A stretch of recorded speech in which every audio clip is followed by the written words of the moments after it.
Your band sounds awesome, your posters are beautiful, you've got the perfect outfit, and you've woke up with a sore throat and a head full of snot. It's happened to all of us. You get a nasty cold right before an important show.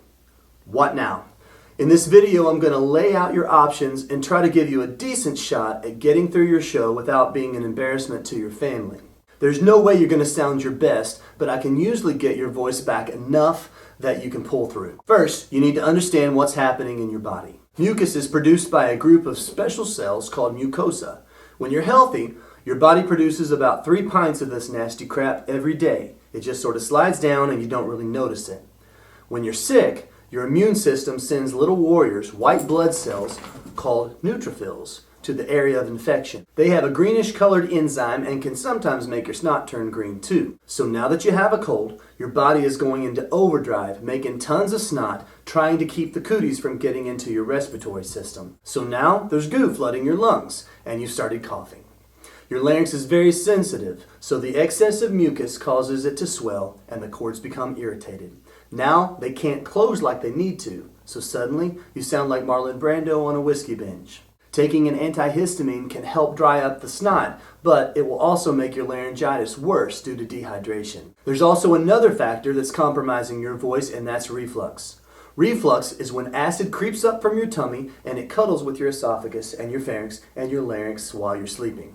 Think of it as your creepy uncle. It's triggered by coughing, stress, and acidic foods, and it's important that you understand that when I talk to you later about what you should and should not be putting into your pie hole while I'm trying to get you better. Which brings me to my next section, things to put into your pie hole and other places.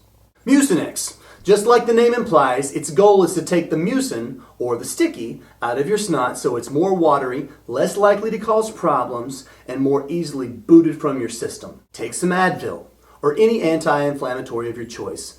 My doctor says, just choose your poison. They all have their drawbacks, but they all do pretty much the same thing, which is reduce pain, fever, and swelling. Water! When you're healthy, we recommend 8 glasses of water daily. But now that you sound like a toad, I need you to drink a gallon. It's really not that big of a deal. Just do it. Get some herbal, non-medicated, non-menthol throat drops. The menthol feels real nice, but it can also be real drying and you don't need it. Nose douche! I use the Med sinus rinse. Just fill it up to the line, nuke it for 20 seconds, dump in the salt pack, give it a little shake, and we're ready for some douching.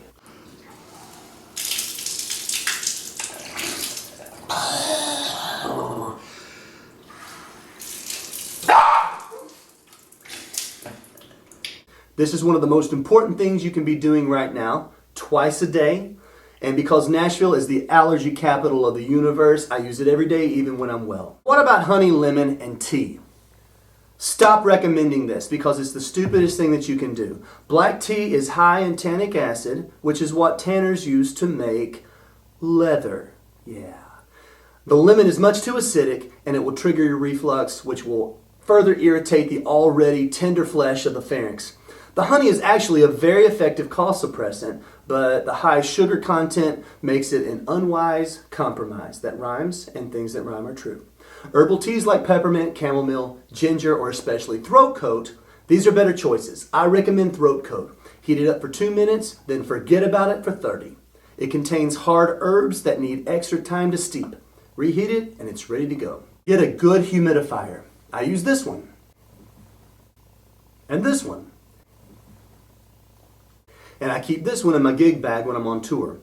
The floor units keep the air in our house moist, and this little guy is great for concentrated steam therapy. We recommend 15-20 minutes a couple times a day when you're trying to reclaim your voice. It puts more strain on the voice than natural speech. Do not chug gallons of orange juice. Take your vitamin C in a pill. A tummy full of fruit juice is really stupid. It's way too acidic and will trigger your reflux. Don't take antihistamines unless you absolutely have to. They will dry up the snot, but it will also dehydrate your voice even further. When you do, though, the steam therapy and the extra water are all that more important. Do not take antibiotics unless your doctor determines that your cooties are bacterial. Most likely it's viral and it will do you no good anyway. And sooner or later you're going to need antibiotics, and then your body will be used to it and it won't be effective when you really need it.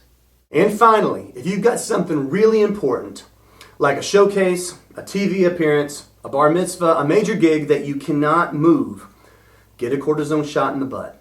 Just do it.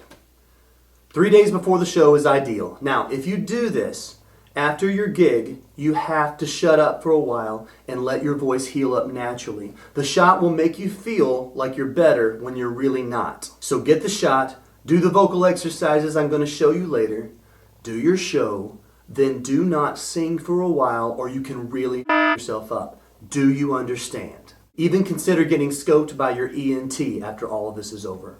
What about vocal rest? If you've got that luxury, then go for it. But most likely, you're watching this video because you need to get as much of your voice back as soon as possible. So let's head up to the Steinway and work through some exercises that I've designed for sick voices. Men, click here. Women, click here.